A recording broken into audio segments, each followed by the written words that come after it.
திருக்குறள். இயல் பாயிரம். பால் அறத்துப்பால்.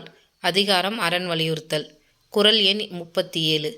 அறத்தாறு இது என வேண்டா சிவிகை பொறுத்தானோடு ஊர்ந்தான் இடை. பொருள்: அறவழியில் நடப்பவர்கள் பல்லக்கில் உட்கார்ந்து செல்பவர்களைப் போல வாழ்க்கையில் வரும் இன்ப துன்பங்கள் இரண்டையும் எளியவாக கருதி மகிழ்ச்சியுடன் பயணத்தை மேற்கொள்வார்கள். தீய வழிக்கு தங்களை ஆட்படுத்தி கொண்டவர்களோ பல்லக்கை சுமந்து செல்பவர்களைப் போல இன்பத்தில் அமைதி இல்லாமல் துன்பத்தில் தாங்கிக் கொள்ளும் மனப்பக்குவமின்றி வாழ்க்கையவே பெரும் சுமையாக கருதுவார்கள். குறள் எண் 38. வீழ்நாள் படாமை நன்று ஆற்றின் அஃது ஒருவன் வாழ்நாள் வலியடைக்கும் கல்.